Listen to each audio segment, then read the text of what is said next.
আমি সুকান্ত। আজ আমি তোমাদের রায়মার্টিন প্রশ্নবিচিত্রা থেকে ষষ্ঠ শ্রেণীর ভূগোলের 7 নম্বর মডেল সেটটি সলভ করে দেখাবো।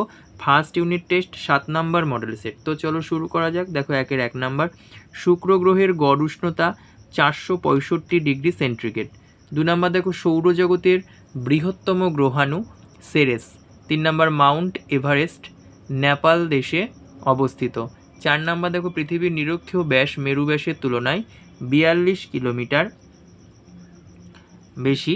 তারপরে দেখো পৃথিবীর কক্ষতলের সঙ্গে 66.5 ডিগ্রি কোণ করে হেলে থাকে।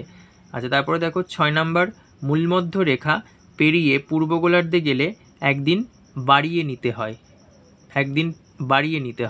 আচ্ছা, তারপরে দেখো 2 নম্বর, ভারতের মূল ভূখণ্ড পশ্চিমে 68 ডিগ্রি 7 মিনিট পূর্ব দ্রাঘিমা থেকে পূর্বে 97 ডিগ্রি 25 মিনিট পূর্ব দ্রাঘিমার মধ্যে অবস্থিত। আচ্ছা, তারপরে দেখো 2 নম্বর, মালাবার উপকূলের উপহ্রদগুলিকে কয়াল বলে। আচ্ছা, তারপরে দেখো 1 নম্বর, ভারতের মূল ভূখণ্ডের দক্ষিণতম বিন্দুটির নাম কি? কুমারিকা অন্তরীপ। 2 নম্বর দেখো, দুটি পর্বতের মাঝের নিচু অংশকে কি বলে? উপত্যকা বলে।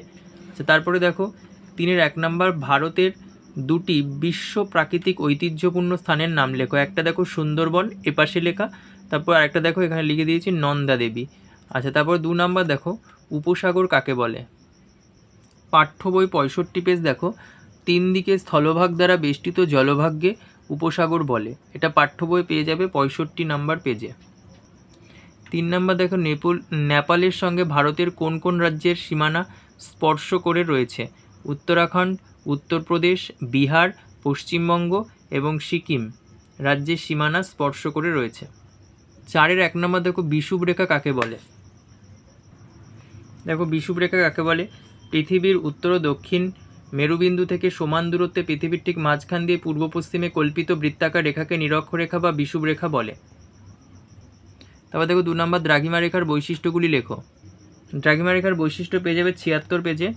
পার্থক্যের মধ্যে 4 নম্বর, অক্ষরেখা দ্রাঘিমার পার্থক্যের মধ্যে দেখো দ্রাঘিমা রেখাগুলি অর্ধবৃত্তাকার, এগুলি উত্তর দক্ষিণে বিস্তৃত, প্রতিটি দ্রাঘিমা রেখার দৈর্ঘ্য সমান।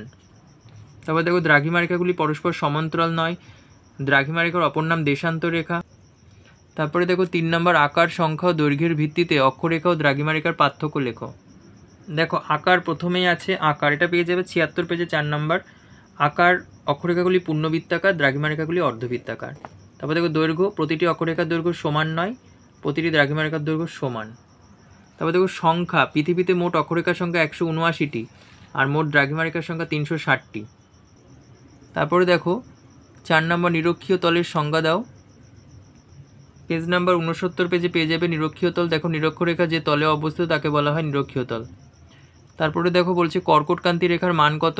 এটা 23.5 ডিগ্রি উত্তর হবে। পৃথিবীর কক্ষপথ কাকে বলে?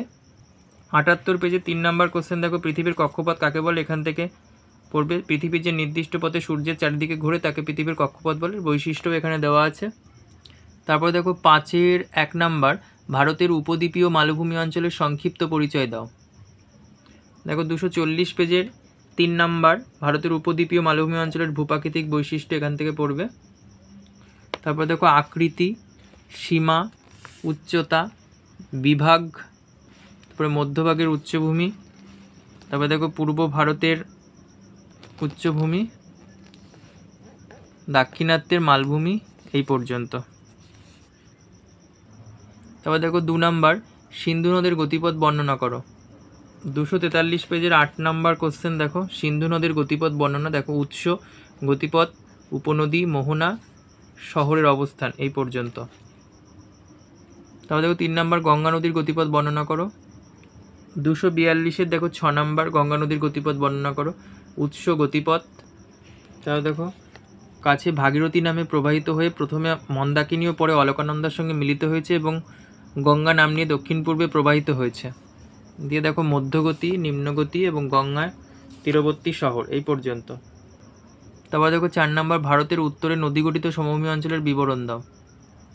দেখো 239 পেজে পেয়ে যাবে এই যে উত্তরের নদীগঠিত সমভূমি অঞ্চল, অবস্থান, আয়তন, উৎপত্তি, তারপরে শ্রেণীবিভাগ।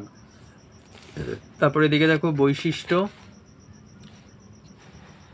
এই পর্যন্ত।